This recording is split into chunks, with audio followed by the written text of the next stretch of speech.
ધોરણ 10ના વિદ્યાર્થીના આતુરતાનો અંત હવે થોડાક દિવસની અંદર ખતમ થશે અને ધોરણ 10નું રિઝલ્ટ છે એ જાહેર થશે સવારે 8 વાગે બોર્ડની વેબસાઇટ છે GSEB ઉપર।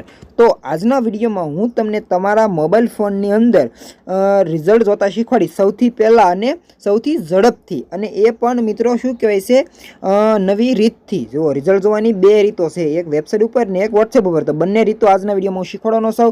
જ્યારે પણ તમારું રિઝલ્ટ જાહેર થશે અને રિઝલ્ટ ક્યારે જાહેર થશે એની તારીખની લઈને પણ હું તમને છેલ્લે વાત કરીશ। સૌથી પહેલાં તમારે તમારું ગૂગલ અથવા તમારું ક્રોમ બ્રાઉઝર ઓપન કરવાનું છે। તમારે એક ઇન્ટરનેટની જરૂર પડશે તો ઇન્ટરનેટ શરૂ કરી દેવાનું છે। ત્યારબાદ તમારે એક વેબસાઇટ છે એ સર્ચ કરવાની છે GSEB, પછી એક ટપકું કરવાનું છે મિત્રો, પછી ORG।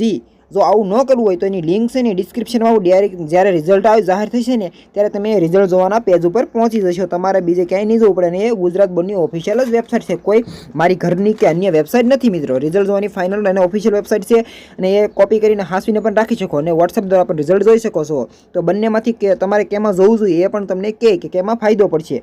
તો જુઓ, આ એક વેબસાઇટ છે જે અત્યારે મિત્રો કોઈ રીતનું રિઝલ્ટ જાહેર નથી થયું, એટલા માટે અહીંયા રિઝલ્ટ નહીં બતાવે। બાકી તેવું તમે સર્ચ કરશો એટલે તમારે રિઝલ્ટ જોવાની પેજ આવી જશે, પછી ત્યાં તમે સીટ નંબર નાખીને તમે સર્ચ કરશો એટલે રિઝલ્ટ દેખાઈ જશે। પરંતુ મિત્રો કેવું થશે, જેવું રિઝલ્ટ છે ધોરણ 10ના વિદ્યાર્થી ઘણા બધા હોય છે અને રિઝલ્ટ સવારે 8 વાગે જાહેર થશે, બધા રાહ જોઈને જ બેઠા હોય કે રિઝલ્ટની। તો જેવા બધા સીટ નંબર એકારે નાખીને રિઝલ્ટ જોવાનું ટ્રાય કરશે એટલે વેબસાઇટ છે એ મિત્રો વધારે લોડિંગ લેશે અને તમારું રિઝલ્ટ છે એ કોઈકનું જોઈશે અને કોઈકનું નહીં ખુલે અને એરર આવી જશે। તો એની જગ્યાએ મિત્રો હું તમને કહું ને તો તમારે વોટ્સએપનો ઉપયોગ કરવો જોઈએ। તો વોટ્સએપમાં દ્વારા રિઝલ્ટ જોવા માટે સૌથી પહેલાં તમારે મિત્રો તમારું વોટ્સએપ છે એને વોટ્સએપને ઓપન કરવાનું છે।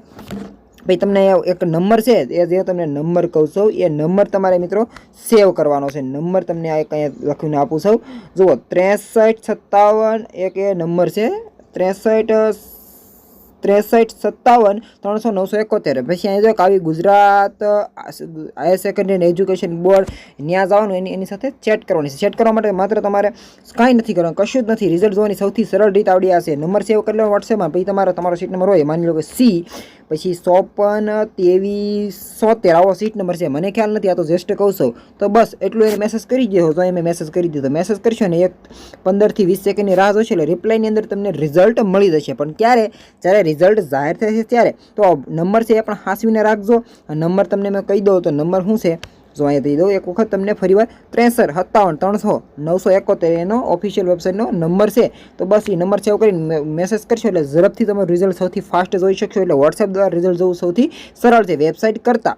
વોટ્સએપ દ્વારા જોવું તો હતી અને વેબસાઇટમાં જોવું હોય તો અહીં વેબસાઇટની લિંક પણ અહીંયા આવડાએ આપેલી છે, જો અહીંયા જરી જો stpw.gsb.org આ રિઝલ્ટ જોવાની લિંક પણ છે। તો બંને માટે કામનું છે, અહીંથી રિઝલ્ટ જોઈ શકશો જ્યારે રિઝલ્ટ જાહેર થાય ત્યારે। તો રિઝલ્ટ ક્યારે આવશે એને લઈને તો રિઝલ્ટ મિત્રો તમને કહી દઉં તો રિઝલ્ટ છે એ ઘણા બધા કહે છે કાલે આવશે, પમદી આવશે ને તે દી આવશે।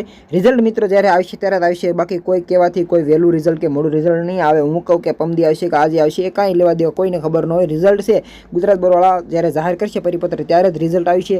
અને અંદાજિત તારીખ તમને કહું મિત્રો તો 25 એપ્રિલ પછી રિઝલ્ટ આવવાના ચાન્સ છે, અને 12 સાયન્સનું છે 20 તારીખ થઈ ગઈ છે એટલે આજકાલની અંદર રિઝલ્ટ જોવા મળશે। પહેલાં 12 સાયન્સનું આવશે, પછી 10નું આવશે ને 12 સાયન્સ સાથે ગુસ્કેટનું પણ આવશે, અને 10નું પછી 12 આર્ટ્સ કોમર્સનું રિઝલ્ટ જોવા મળશે। પરંતુ મિત્રો એપ્રિલ મહિના સુધીમાં રિઝલ્ટ બધાને આવી જશે એવું લાગી રહ્યું છે। બાકી રિઝલ્ટ જોતા તમને આવડી ગયું હોય તો વિડીયોને લાઈક અને ચેનલને સબસ્ક્રાઈબ કરજો। કોઈ અપડેટ હશે રિઝલ્ટ લઈને તો તમને જાણ કરી દઉં। ચાલો મળીશું બીજા માહિતગાર વિડીયો સાથે।